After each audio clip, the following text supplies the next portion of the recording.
bien bonjour à tous, c'est l'heure de Classe Classique, votre rendez-vous hebdomadaire de musique classique, tous les dimanches soirs de 18h à 19h sur RVL.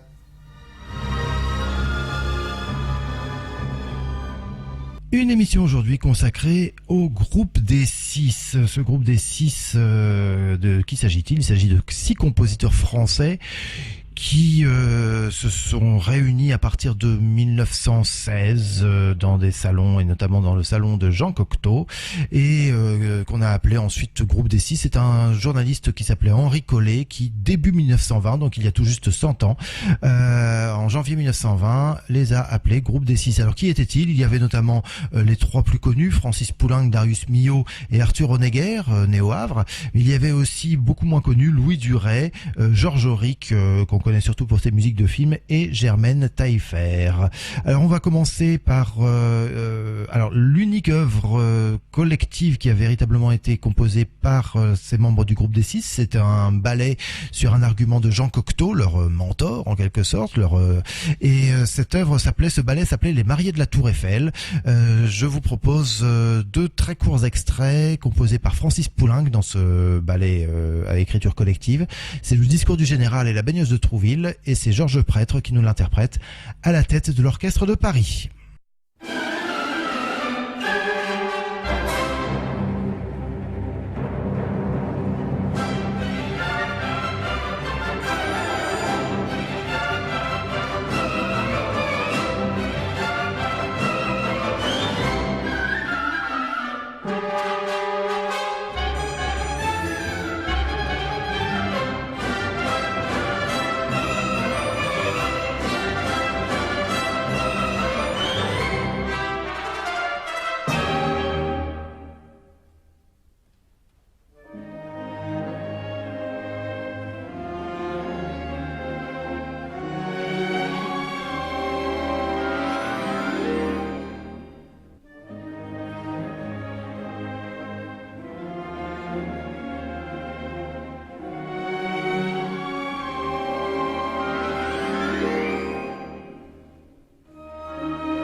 Vous venez d'entendre 2 très courts extraits des Mariés de la Tour Eiffel de Francis Poulenc. On continue avec un autre musicien du groupe des 6 dans une œuvre un petit peu plus sérieuse que ces Mariés de la Tour Eiffel. C'est quoique c'est tout à fait léger, tout à fait agréable. C'est une sonatine pour flûte et piano de Louis Duret. En voici le final, assez animé. C'est une œuvre composée en 1925. Elle nous est interprétée par Jean-Louis Baumadier à la flûte et Jacques Reynaud au piano.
Voilà, vous venez d'entendre le final de la sonatine flûte pour flûte et piano de Louis Duret. Alors l'un des autres compositeurs du groupe des Six, c'est Darius Milhaud. Celui-ci est plus connu que Louis Duret. Darius Milhaud qui a pendant un temps voyagé après la dissolution de ce groupe des Six, qui avait d'ailleurs une existence tout à fait informelle. Darius Milhaud a beaucoup voyagé, notamment au Brésil, et il a beaucoup étudié les rythmes brésiliens, les rythmes sud-américains. Et voici notamment, par exemple, un témoignage de ce qu'il a pu donner avec cette étude de ces rythmes sud-américains. Voici la troisième partie, Brasileira, de son fameux Scaramouche. Nous l'entendons dans la version pour piano à quatre mains de Noël Lee et Christian Ivaldi.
Voilà, c'était le Brasileira tiré du Scaramouche de Darius Milhaud. Vous êtes toujours sur RVL, sur 103.1, et nous poursuivons cette émission consacrée au fameux groupe des Six, une formation un peu informelle de 6 musiciens français qui se sont rencontrés à partir de 1916 et qu'on a baptisé groupe des Six en janvier 1920. Il y a donc tout juste 100 ans. Et ce groupe des Six était une façon aussi, enfin, était uni surtout par une même position artistique, esthétique commune. C'était une réaction au wagnérisme ambiant et à la musique germanique.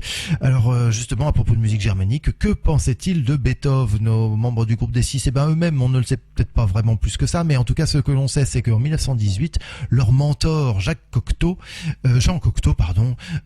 disait dans Le Coq et l'Arlequin, Beethoven est fastidieux, Bach ne l'est pas, parce que Beethoven fait du développement de forme et Bach fait du développement d'idées. Voilà grosso modo ce que disait Jean Cocteau, le mentor du groupe des Six, donc un certain mépris pour Beethoven. Eh ben écoutez, nous, ça ne nous empêchera pas d'entendre notre Ludwig van de la semaine. Comme vous le savez, je vous diffuse un extrait d'une œuvre de Beethoven chaque semaine à l'occasion des 250 ans de sa naissance. C'est quand même l'année Beethoven. Voici donc, j'ai choisi pour aujourd'hui le final presto, quatrième mouvement donc, du premier trio pour piano, violon et violoncelle de Beethoven par le Beaux-Arts Trio.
C'était le final du trio pour piano, violon et violoncelle numéro 1 de Beethoven.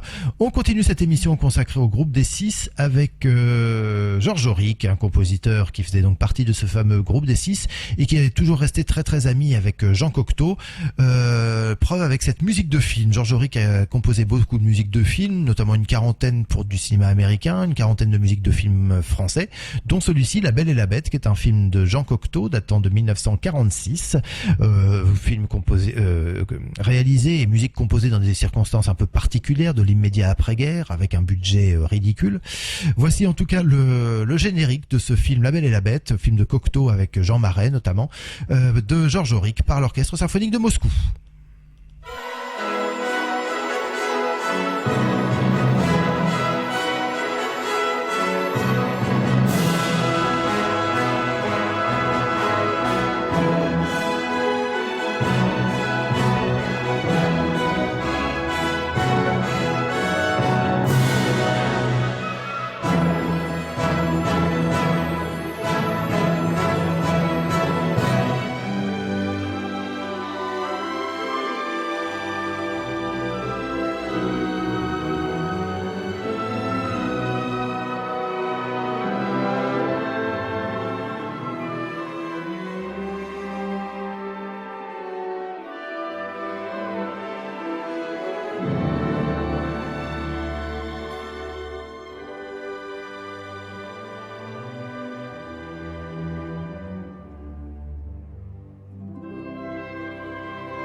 C'était le générique de La Belle et la Bête de Georges Auric. C'était le générique d'un film, bien entendu.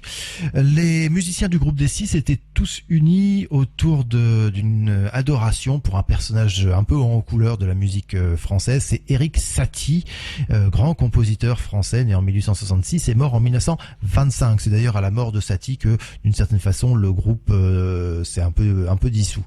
Voici de Erik Satie, en manière de commencement, la première partie des 3 morceaux en forme de poire par Jean-Joël Barbier et Jean Vienner au piano.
Voilà, vous venez d'entendre le début des 3 morceaux en forme de poire de Erik Satie. Alors on va continuer avec le plat de résistance de notre émission. C'est une œuvre bien connue de Darius Milhaud. C'est un ballet chorégraphique, une cinéma-symphonie sur des thèmes sud-américains. Je vous ai dit tout à l'heure que Darius Milhaud avait résidé, avait travaillé, avait voyagé au Brésil. Le bœuf sur le toit, c'est une sorte de musique de ballet. Et ça a été aussi après le nom d'un cabaret dans lequel les membres du groupe des 6 et toute la fine fleur du milieu artistique parisien se réunissaient à Paris. Donc le bœuf sur le toit, symphonie chorégraphique ou cinéma-symphonie sur des thèmes sud-américains de Darius Milhaud par l'orchestre du théâtre des Champs-Élysées, placé sous la direction du compositeur lui-même. C'est un enregistrement de 1956. Attention, ça va rythmer.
d'entendre Le Bœuf sur le toit, cinéma symphonie, pardon, sur des thèmes sud-américains de Darius Milhaud.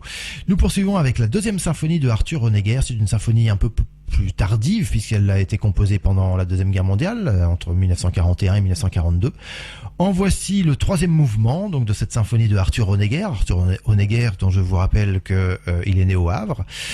C'est l'orchestre symphonique de Bâle qui nous l'interprète sous la direction de Dennis Russell Davis.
Vous êtes toujours sur RVL 103.1 et nous venons d'entendre dans le cours de cette émission consacrée au groupe des six, les six Français réunis autour de Jean Cocteau dans les années 1918-1920.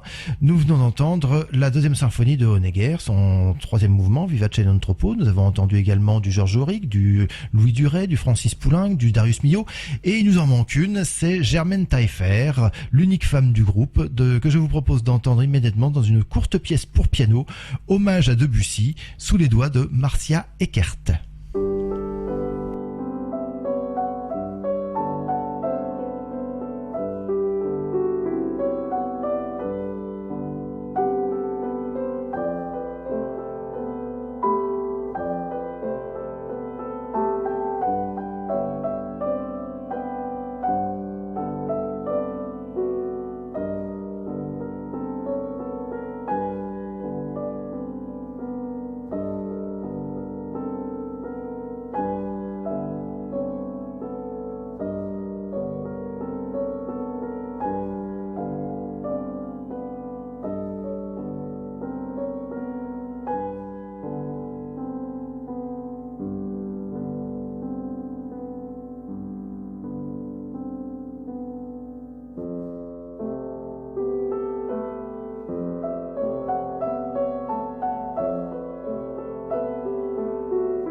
C'était Hommage à Debussy de Germaine Taillefer, extrait de ses pièces pour piano. Autre musicien qui est un peu en marge du groupe des six, mais qui était très proche également de Erik Satie, c'est Henri Sauguet, qui d'ailleurs a fondé lui-même une sorte de groupe des trois, à peu près à la même époque, un petit peu plus tard, puisqu'il est un tout petit peu plus jeune. Voici donc de Henri Sauguet le prologue de son ballet Les Forains, par l'orchestre du Capitole de Toulouse, que dirige Michel Plasson.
C'était le prologue des Forains, le ballet de Henri Sauguet. Retour à Georges Auric, qu'on a entendu tout à l'heure dans un extrait de sa musique de film La Belle et la Bête.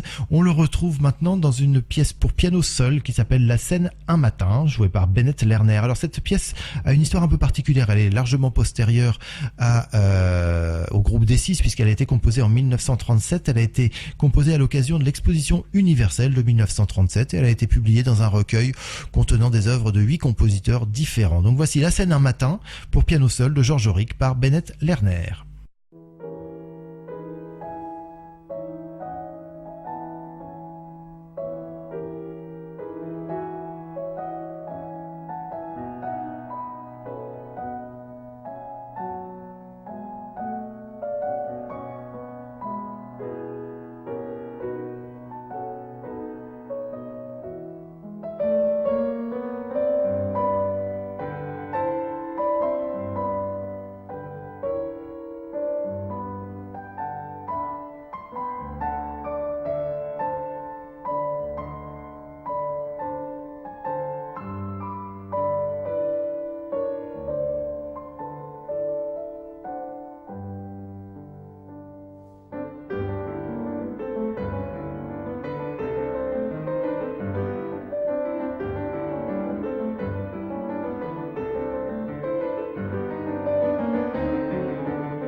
Voilà, c'était La scène un matin pour piano seul de Georges Auric. Et nous arrivons au terme de cette émission que nous allons conclure avec un extrait du concerto pour deux pianos de Francis Poulenc. C'est le final de ce concerto pour piano, joué par Francis Poulenc lui-même et Jacques Février au piano. Ils sont accompagnés par l'orchestre de la Société des concerts du Conservatoire, l'ensemble placé sous la direction de Georges Prêtre. Je vous souhaite une agréable fin de week-end, une bonne semaine et je vous dis à dimanche prochain, même heure, même fréquence. Bye bye.